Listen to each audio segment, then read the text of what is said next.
अऊज़ु बिल्लाहि मिनश शैतानिर रजीम बिस्मिल्लाहिर रहमानिर रहीम अल्लाहुम्मा लकल हम्द हम्दन कसीरन तय्यिबन मुबारकन फीह अल्लाहुम्मा सल्ली अला मुहम्मद व अला आलि मुहम्मद कमा सल्लैता अला इब्राहीम व अला आलि इब्राहीम इन्नका हमीदुम मजीद व बारिक अला मुहम्मद व अला आलि मुहम्मद कमा बारकता अला इब्राहीम व अला आलि इब्राहीम इन्नका हमीदुम मजीद या हय्यु या क़य्यूम बिरहमतिका अस्तगीस अस्लिह लिशानी कुल्लहु वला तकिलनी इला नफ्सी तरफतैन अल्लाहुम्मा ला मानिअ लिमा अअतैता वला मुअतिय लिमा मनअता वला यनफअु ज़ल जद्द मिनकल जद्द अल्लाहुम्मा अजिरना मिनन नार अल्लाहुम्मा अजिरना मिनन नार अल्लाहुम्मा अजिरना मिनन नार अस्तगफिरुल्लाह रब्बी मिन कुल्लि ज़ंबिन अज़नबतुहु व अतूबु इलैह अस्तगफिरुल्लाह रब्बी मिन कुल्लि ज़ंबिन अज़नबतुहु व अतूबु इलैह अस्तगफिरुल्लाह रब्बी मिन कुल्लि ज़ंबिन अज़नबतुहु व अतूबु इलैह। आज जो सूरतुल अनफाल है इसको हम शुरू करेंगे और इसकी सिर्फ पहली आयत को देखेंगे। उसकी वजह यह है कि जो सूरतुल अनफाल है ये एक बड़ी गौर तलब सूरत है पहली सूरतों की तरह, लेकिन इसका जो ऑब्जेक्टिव है या जो इसका मकसद है वो टोटली मुख्तलिफ है पिछली सूरतों से जो हम पढ़ के आए। अब सूरतुल अनफाल जो है ये मदनी सूरत है, पहली बात।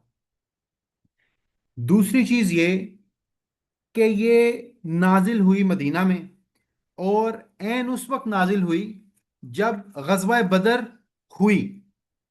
मतलब उसी वक्त ये नाजिल हुई जब गजवा बदर की जंग हुई। अब गजवा बदर अगर आप याद करें तो ये क्या है, ये इस्लाम की पहली जंग थी और इस जंग में जो मुसलमान थे उन्होंने अपना वो रिवेंज, अपना वो बदला लिया जो उन्होंने 13 साल मक्की दौर के अंदर मुश्किलात काटी और वो हिजरत मदीना करके आए अपना सारा कुछ छोड़ के पीछे, और फिर उन्होंने ये जंग की। अब ये मुसलमानों की के गलबे की पहली शक्ल थी। अगर इस गलबे में कोई कोई फूट या कोई फसाद पड़ जाता तो एक उम्मा कमजोर हो जाती। शुरू से पहले शुरू मतलब उम्मा बनते ही वो कमजोर हो जाती, क्योंकि अब उनका राइज शुरू होना था मुसलमानों का। तो ये सूरत इमीडिएट उस वक्त आई जब गजवा बदर हुई। इसकी इसकी तकरीबन 75 आयात हैं और अनफाल का मतलब है माले गनीमत। ठीक है, हम इसकी ये पहली आयत पढ़ लेते हैं, फिर इसका शान नजूल मैंने आपको बता दिया, फिर इसके ऊपर मजीद तफसीलात और इससे जो सबक हमें हासिल होगा आज की आयत से वो बड़ा इंपॉर्टेंट है, उसको देख लेते हैं। अऊज़ु बिल्लाहि मिनश शैतानिर रजीम बिस्मिल्लाहिर रहमानिर रहीम यसअलूनका अनिल अनफाल कुलिल अनफालु लिल्लाहि वर रसूल। ये लोग आपसे गनीमतों का हुक्म दरियाफ्त करते हैं, सवाल करते हैं माले गनीमत के ऊपर। कुल कुलिल अनफालु, आप कह दें कि ये माले गनीमत सिर्फ किसका है, अल्लाह और उसके रसूल का है। फत्तकुल्लाह, और तुम अल्लाह से डरते रहो। व असलिहु ज़ात बैनिकुम, और अपने बाहमी ताल्लुकात को बेहतर रखो, सुलह वाले ताल्लुकात रखो। व अतीउल्लाह व रसूलहु इन कुंतुम मुमिनीन, और अगर तुम सच्चे मोमिन हो तो अल्लाह और उसके रसूल की अतात करो। अब आप देखें कि गजवा बदर हुआ, ठीक है, सहाबा के पास माले गनीमत आया, उन्होंने अबू सुफियान रजी अल्लाह ताला अन्हो का काफिला लूटा जो कि उस टाइम तक मुसलमान नहीं थे। और अब उन्होंने कहा कि यार इस सामान की तकसीम कैसे होगी, माल की तकसीम कैसे होगी। देखें, माल एक फितना है। जब ये सवाल ज्यादा बढ़ने शुरू हो गए तो इमीडिएट ये आयत नाजिल हुई। इब्ने अब्बास रजी अल्लाह ताला अन्हो का कौल है कि अनफाल माले गनीमत को कहते हैं اور یہ سورہ غزوہ بدر پہ اتری. اس کے راوی بخاری اور مسلم دونوں ہیں. اب آپ دیکھیں کہ اس سورۃ الانفال میں جو مرکزی ٹاپک ہمارے ہوں گے نا، وہ کیا ہیں؟ پہلی چیز کہ مال غنیمت کے احکامات کیا ہیں، نمبر ون. دوسری چیز غزوہ بدر کا تذکرہ ہوگا. تیسری چیز ایمان اور اطاعت الہی کیا ہے. چوتھی چیز اصول جہاد اور قتال کیا ہوں گے. پانچویں چیز کہ مسلمانوں کو اسٹریٹجیکلی دشمنوں کے خلاف حکمت عملی کیسے کرنی. چھٹی چیز کہ مسلمانوں کو آپس میں اکٹھے کیسے رہنا ہے. اور ساتویں اور آخری چیز جو کہ پہلی آیت سے ہی پتہ لگ جاتی ہے، وہ یہ ہے کہ ظاہری اسباب جو ہیں ان کے ساتھ نصرت اللہ کی ہونا ضروری ہے. اگر اللہ کی نصرت یا اللہ کی مدد ظاہری اسباب کے ساتھ نہیں ہوگی تو آپ کوئی جنگ نہیں جیت سکتے. غزوہ بدر میں 313 تھے، تو اگر اللہ کی مدد نہ ہوتی، ایمان اور تقوی نہ ہوتا، تو کبھی بھی آپ نہیں جیت سکتے تھے. ٹھیک ہے. دور حاضر میں بھی ٹیکنالوجی ایک طرف، لیکن اگر انسان میں کے پاس اللہ کی مدد نہیں ہوگی اور ایمان اور تقوی نہیں ہوگا تو وہ دنیا میں غلبہ حاصل نہیں کر پائے گا. تو یہ اس سورت کے مرکزی ٹاپک ہوں گے جو کہ ہم انشاءاللہ اگلے ماہ میں پڑھیں گے. اچھا، ایک اور قول ابن عباس رضی اللہ تعالیٰ عنہ کا ہے کہ جب مال غنیمت کی بات ہوتی ہے نا، تو یہاں کیا لکھا آ گیا، قل الانفال اللہ والرسول، کہ مال غنیمت تو صرف اللہ کا اور اس کے رسول کا ہے. ٹھیک ہے. تو ابن عباس کہتے ہیں کہ جب سیدنا عمر بن خطاب رضی اللہ تعالیٰ عنہ سے اس کے بارے میں پوچھا گیا کہ آپ اب کیا کہتے ہیں کہ مال غنیمت تو صرف اللہ اور اس کے رسول کا ہو گیا، تو عمر بن خطاب رضی اللہ تعالیٰ عنہ آگے سے جواب دیتے کہ اللہ اور اس کا رسول ہی بہتر جانے. مطلب محتاط طریقہ وہ اپناتے، صرف اسی لیے کہ یہ جو ٹاپک ہے اس کے اوپر وضاحت اس ٹائم تک نہیں آئی تھی. کیونکہ مسلمانوں میں ایک دم ڈسکشن شروع ہوئی. کسی نے کہا میں نے اس کو قتل کیا، اس کا سارا مال میرا. کسی نے کہا میں نے فلاں کو قتل کیا، اس کا سارا مال میرا. کسی نے کہا یہ ساری چیزیں میں لوں گا کیونکہ مکہ میں اس نے میری چیزیں ہٹائی ہوئی تھیں. لیکن اللہ کا حکم آ گیا اور مسلمانوں نے الحمدللہ جیسے ہی اللہ کا حکم آیا اس کو منون کیا کیا، تسلیم کیا. اور یہ حکم کا فوری آنا ضروری تھا تاکہ مسلمانوں میں پھوٹ نہ پڑتی. اس کے اوپر ایک بڑی مشہور حدیث ہے جو کہ راوی ہیں اس کے موصب بن سعد، جو کہ سعد بن ابی وقاص رضی اللہ تعالی عنہ جو کہ اشرا مبشرہ میں تھے ان کے بیٹے ہیں. وہ کہتے ہیں کہ میرے باپ کے بارے میں، مطلب سعد بن ابی وقاص کے بارے میں 4 آیات نازل ہوئیں قرآن میں. سعد بن ابی وقاص کے بارے میں 4 آیات قرآن حکیم میں نازل ہوئیں. اچھا، پہلی کیا تھی میں آپ کو بتا دیتا ہوں، اس میں دوسری ریلیونٹ ہے اس ٹاپک سے، لیکن میں آپ کو چاروں بتا دیتا ہوں. پہلی یہ تھی کہ جب سعد بن ابی وقاص رضی اللہ تعالیٰ عنہ مسلمان ہوئے تو ان کی والدہ نے کہا کہ اس کا جو پیغمبر ہے محمد ہے صلی اللہ علیہ وسلم، وہ کہتا ہے کہ اپنے والدین کی بات مانو. تو سعد کی والدہ نے کہا کہ میں تمہیں حکم دیتی ہوں کہ تم اس کا دین چھوڑ دو، مطلب دین محمدی چھوڑ دو، اور اگر ایسا نہ کیا تو میں بھوک ہڑتال پہ چلی جاؤں گی. پھر 3 دن ایسا ہوا کہ وہ بھوک ہڑتال پہ ہی رہیں. یہ ذرا 1 منٹ صبر کیجیے گا.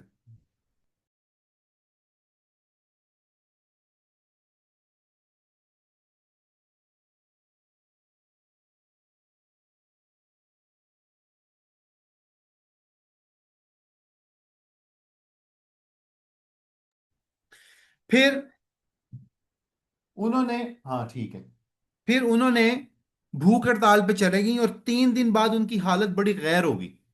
جب جب ان کی حالت بالکل غیر ہو گئی تو ان کا ایک بیٹے تھے جو کہ سعد بن نبی وقاص کے بھائی تھے، ان کا نام تھا عمارہ. انہوں نے ان کو پانی پلا کے ذرا ہوش میں لے کے آئے، اور جیسے ہی ان کی والدہ ہوش میں آئیں उन्होंने साद बिन अबी वक्कास रजी अल्लाह ताला अन्हो के ऊपर लान तान और बद दुआएं देनी शुरू कर दी।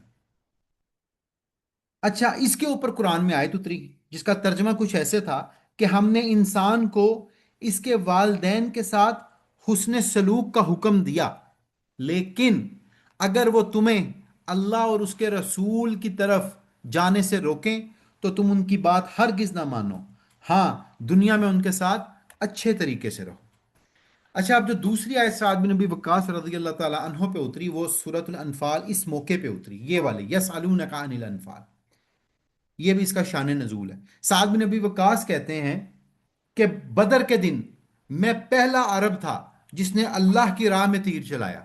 मतलब इस्लाम की ये पहली पर्सनैलिटी थी जिसने मुसलमानों के लिए जब जिहाद शुरू हुआ तो पहला तीर इन्होंने चलाया। कोई बात नहीं, कोई बात नहीं, आप ये पहनो। अब बदर के दिन साद बिन नबी वकास कहते हैं कि मैंने साद बिन अल आस को कत्ल कर दिया। ठीक है।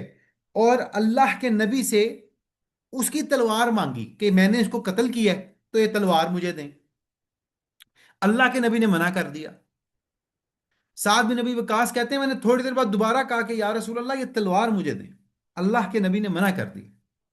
साद बिन नबी वकास कहते हैं कि मैंने फिर आपसे गुजारिश की और अल्लाह के नबी ने मना कर दिया। जब दो दफा ये हुआ तो उसके बाद ये आयत उतरी यसअलूनका अनिल अनफाल कुलिल अनफालु लिल्लाहि वर रसूल, कि ये जो माल गनीमत है ये अल्लाह और उसके रसूल का ही है।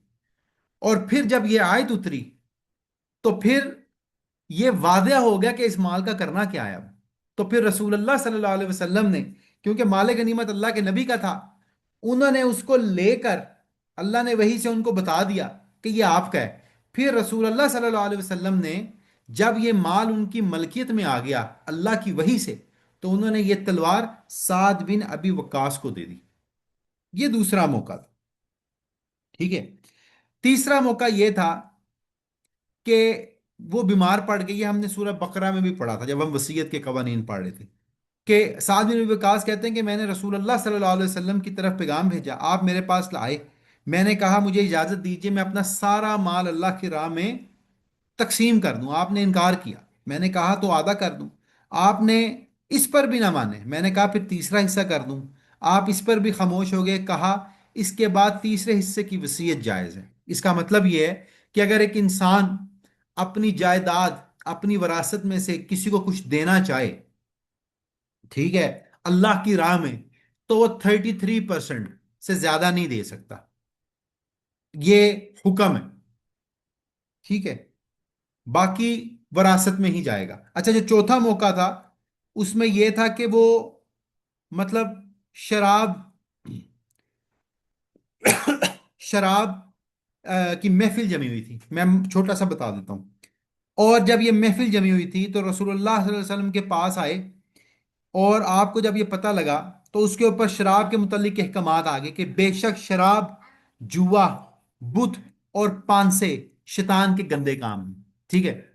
तो ये चार वो मौके थे जिस पे साद बिन नबी वक्कास रजी अल्लाह ताला अन्हो के ऊपर अल्लाह के मतलब अल्लाह ताला की तरफ से आयात उतरी। अब ये इसमें जो दूसरी है गौर तलब है कि साद बिन नबी वक्कास ने डिमांड की कि ये तलवार मुझे दे दी जाए क्योंकि मैंने उसको कत्ल किया है। तो फिर यह हुआ कि अल्लाह के नबी ने वो दे दी। अच्छा, फिर इसका एक और शान नजूल है, वो ये है, उसके रावी अबू दाऊद हैं, मतलब अबू दाऊद में आती है और वो भी इब्ने अब्बास रजी अल्लाह ताला अन्हु से है कि रसूलुल्लाह सल्लल्लाहु अलैहि वसल्लम ने बदर के दिन फरमाया कि जिसने ऐसे ऐसे किया, मतलब जिसने फलां फलां काम किया, उसे इतना इतना इनाम मिलेगा। चुनाचे जो नौजवान लोग थे वो आगे बढ़े और बड़ी उम्र के जो लोग थे वो मैदान जंग में झंडों के पास रहे। जब अल्लाह ने इनको फतह दी तो बुजुर्गों ने कहा हम तुम्हारा सहारा थे, अगर तुम्हें शिकस्त होती तो तुम लोग हमारे ही पास लौट कर आते। सारी गनीमत तुम ही ना समेट के ले जाओ, हमें भी कुछ मिलना चाहिए। मगर जवानों ने इनकार कर दिया। जाहिर बात है, ये ऐन मुमकिन है वल्लाह वो आलम कि जिसने जिसको कत्ल किया वो उसका सामान। अब जो लोग पीछे पोस्टों पे बैठे हुए थे उन्होंने तो जंग में हिस्सा नहीं लिया, वो तो पीछे झंडे पे बैठ के मतलब बैकअप थे, बैक ऑफिस के लोग थे। तब उन्होंने कहा हमें भी तो कुछ दो। तो जो नौजवान थे उन्होंने इनकार कर दिया और कहने लगे ये तो वो चीज है जो रसूल अल्लाह सल्लल्लाहु अलैहि वसल्लम ने हमारे लिए मखसूस फरमाई। तब अल्लाह ने सूरह अनफाल की ये आयत उतारी, यस अलूनका अनिल अनफाल कुलिल अनफालु लिल्लाहि वर रसूल, कि ये अल्लाह, ये माल गनीमत तो सिर्फ अल्लाह और उसके रसूल का ही है। तो गर्ज कहने का ये है कि प्रिंसिपल ऑफ माल गनीमत आप देखें कि ये जंग हुई एक दिन में। अब उस जंग में लोगों में मसाइल आने शुरू हो गए। अब जैसे ही मसाइल आने शुरू हुए, आप देखें कि इमीडिएट आयत उतारी गई और साथ हुक्म दे दिया गया कि फत्तकुल्लाह व अस्लिहु ज़ाता बैनकुम, कि आप अपने आपस के ताल्लुकात बेहतर करो, आपस में सुलह रहमी करो और अल्लाह से डरते रहो। अब आप देखें कि इसके ऊपर तीन ज़ईफ हदीसें हैं कि सुलह रहमी के ऊपर, सॉरी दो ज़ईफ हैं, एक सही सनद के साथ। लेकिन ये बताना यहाँ ज़रूरी है, वो दो अहादीस भी वो इक्वली इंपॉर्टेंट है। अब पहली हदीस उसमें ये है अबू दाऊद की, कि हजरत अबू दरदा कहते हैं कि रसूलुल्लाह सल्लल्लाहु अलैहि वसल्लम ने फरमाया, क्या मैं तुम्हें रोजे, नमाज और सदके से बढ़कर अफजल काम ना बताऊं? सहाबा ने कहा क्यों नहीं। पी लो, उठा लो बेटा। तो अल्लाह के रसूल ने फरमाया, आपस में मेल जोल और रवाबत को बेहतर बनाओ। आपस में मेल जोल और रवाबत में फूट डालना दीन को मूंडा देने वाली खसलत है, मतलब दीन को कमजोर करने वाली खसलत है। अब आप देखें कि अगर आपस में सुलह नहीं होगी तो दीन क्या होगा? कमजोर होगा। अच्छा, इसके अलावा एक और तिरमिजी की हदीस है जो कि सही रवायत है कि रसूल अल्लाह सल्लल्लाहु अलैहि वसल्लम ने फरमाया, तुम्हारे अंदर अगली उम्मतों का एक मर्ज घुस आया है। वो मर्ज क्या है?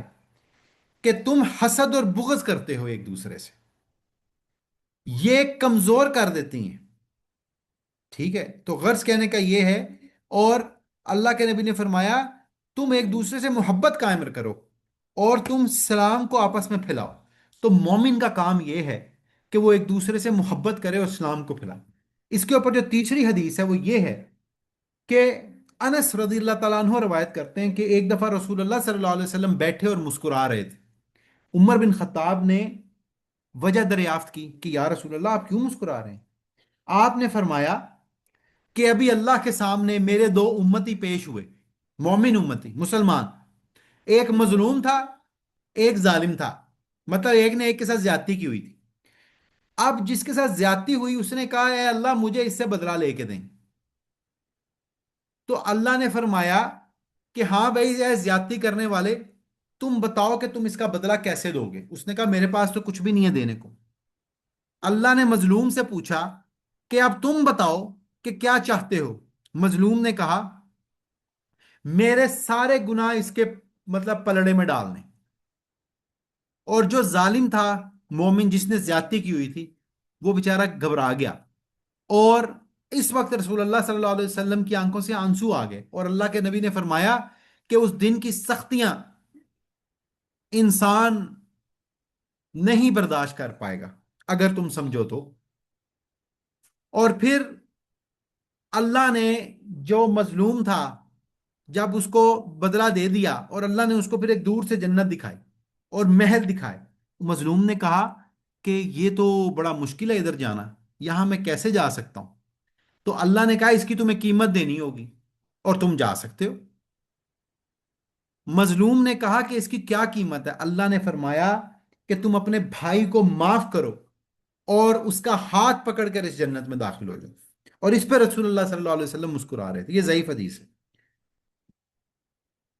तो कहने का मतलब यह है कि इसके बाद अल्लाह के नबी ने फरमाया कि देखो, अल्लाह भी मोमिनों की आपस में सुलह करवा देगा क़यामत के रोज। तो ए मोमिनो, तुम भी एक दूसरे से सुलह किया करो। क्यों? क्योंकि अल्लाह भी ये काम करेगा। अब आप ये देखें, अब इस आयत के अंदर जो लेसन है लर्न करने वाला, वो हमारे लिए क्या है? शान नजूल हमने पढ़ लिया, माल एक फितना है ये हमें पता लग गया। ठीक है, अब दौरे हाजिर में तो माल गनीमत एप्लीकेबल नहीं है ना, क्योंकि शरई जंगें नहीं है। ये हम इंशाल्लाह अगली आयत में पढ़ेंगे। इसमें एक माल गनीमत का पांचवा हिस्सा है जो कि आयत नंबर 41 में आएगा, वो मैं आपको बस मतलब थोड़ा सा बता देता हूँ, लेकिन वो आगे जरूर आएगा, तब पढ़ेंगे। अब आप देखें कि मुसलमानों में क्या इख्तलाफ हुआ। पहली जंग है माल के ऊपर। अब इजमाय उम्मा कहता है कि अगर आपका इख्तलाफ हो जाए किसी भी वजह से, اب اختلاف کی تین عمومی وجوہات ہوتی ہیں، آپ دیکھ لیں حکومتی لیولوں پہ بھی، پرسنل لیول پہ بھی، وہ کیا ہیں؟ مال، طاقت اور اقتدار۔ ان تین ایلیمنٹس کی وجہ سے انسان میں اختلاف ہوتا ہے۔ تو آپ دیکھیں کہ یہاں جب مسلمانوں میں یہاں اختلاف ہوا مال کی وجہ سے، تو امیجیٹ اللہ کا حکم آ گیا کہ یہ مال اللہ کے نبی کا ہے۔ مطلب جو حکم و حکومت ہے، جو اقتدار میں تھے اس وقت، اللہ نے کہا کہ یہ معاملہ وہ نپٹائیں گے، ٹھیک ہے؟ اور فیصلہ عین اصول اسلام اور دین کے مطابق ہوگا تاکہ جھگڑا نہ ہو۔ تو یہی لیسن ہمیں ملتا ہے۔ امام قرطبی کہتے ہیں کہ سب سے پہلا جو اختلاف ہوا مسلمانوں میں وہ مال غنیمت پہ ہوا۔ اللہ نے فوراً سب کو اس جھگڑے سے بچا لیا۔ دیکھیں یہ پہلا اختلاف ہے مومنوں کا آپس میں، اور اللہ نے فوراً اس کو بچا لیا۔ کیوں؟ کیونکہ یہ امت کی تباہی تھی مال، اور اگر یہ تباہی ہو جاتی تو مسلمان کمزور ہو جاتے۔ جنگ احد ہم کیوں ہارے تھے؟ مال سے محبت۔ جن 50 تیر اندازوں کو رسول اللہ صلی اللہ علیہ وسلم نے احد پر کھڑا کیا، انہوں نے کیا کیا؟ مال غنیمت اکٹھا کرنے چلے گئے، یہ جانتے بوجھتے بھی کہ قل الانفال للہ والرسول، وہ پھر بھی چلے گئے، مال کی محبت ہے۔ اور پھر کیا ہوا؟ مسلمانوں کو شکست ہوئی۔ تو امام قرطبی کہتے ہیں کہ پہلا اختلاف جو مسلمانوں میں ہوا وہ کیا تھا؟ مال کا تھا۔ یہ مال اتنا فتنہ ہے، اتنی خطرناک چیز ہے۔ امام راضی اس پہ کہتے ہیں رحمت اللہ علیہ کہ کامیابی طاقت یا مال سے نہیں ملتی، اطاعت اللہ سے ملتی ہے۔ اگر دیکھیں یہاں پہ عدل اور مطلب اگر اطاعت الہی نہ ہوتی تو ایسے احکامات نہ آتے، تو پھر مسلمان کامیاب نہ ہوتے، جیت کے بھی ہار جاتے۔ حافظ ابن کثیر رحمت اللہ علیہ کہتے ہیں کہ عدل اور دیانت ہونا ضروری ہے اگر آپ نے جیتنا ہے۔ امام تبری کہتے ہیں کہ اگر اللہ نہ روکتا تو امت کمزور ہو جاتی۔ تو اصل قوت وحدت ہے، نہ کہ اسباب۔ دیکھیں ظاہری اسباب کے اوپر مسلمان جنگ جیت گئے، لیکن اگر اللہ اصل قوت نہ ہوتی تو مسلمان کیا کرتے؟ آپس میں اختلاف کر جاتے۔ اب مجھے اور آپ کو بھی یہ چیز چاہیے کہ ہم آپس میں جس لیول پہ بھی ہو، مال، اقتدار اور طاقت، ان کے نشے میں نہ آئیں، اور جو ان کے نشے میں ہیں ان کو سپورٹ بھی نہ کریں، اور اس فتنے کو پہچانیں۔ اور آج دور حاضر میں آپ دیکھ لیں کہ مسلمان کمزور کیوں ہیں؟ مال کی محبت سے۔ اسی وجہ سے تو مسلمان کمزور ہے کہ مسلمان مال کے پیچھے پڑا ہوا ہے، آج بھی ڈیفرنٹ ڈیفرنٹ وینز لے کے آیا ہوا ہے۔ ہمسائے میں مسلمان سلوٹر ہو رہے ہیں، لیکن وہ کہتا ہے کوئی نہیں، میں تو اپنی بلڈنگیں بناؤں۔ تو یہی وجہ ہے کہ ظاہری اسباب تو بڑے اچھے ہیں، لیکن وحدت الہی کے اوپر یقین کامل نہیں ہے۔ تو سورۃ الانفال کا جو شروع ہے اس سے ہمیں یہی سبق سیکھنا ہے، اور اگلی کلاسز میں بھی ہم انشاءاللہ خیر سے یہی چیزیں دیکھیں گے کہ اصل مال جو بھی ہے وہ صرف اور صرف اللہ اور اس کے رسول کا ہی۔ انسان کو چاہیے کہ وہ تقوی اختیار کرے اور مومنوں کے اندر صلح کرے، آپس میں صلح کے ساتھ رہے، اور دل میں حسد اور بغض کو نہ رکھے۔ میں نے جو یہ کہا تھا کہ خمس کیا ہے، خمس پانچواں حصہ ہے، مطلب 20% آف دا مال غنیمت، جو کہ اللہ اس کے رسول، بنی ہاشم، یتیم، مساکین کے اوپر اپلیکیبل ہے۔ ہم اس کو انشاءاللہ آگے پڑھیں گے۔ اللہ مجھے اور آپ کو ان آیات کو سمجھنے کی توفیق دے، اور ان آیات کو سمجھنے کے اور اس پہ عمل کرنے کی توفیق دے۔ سبحانک اللہم و بحمدک، اشہدو اللہ الہ الا انت، استغفرک و اتوب الیک۔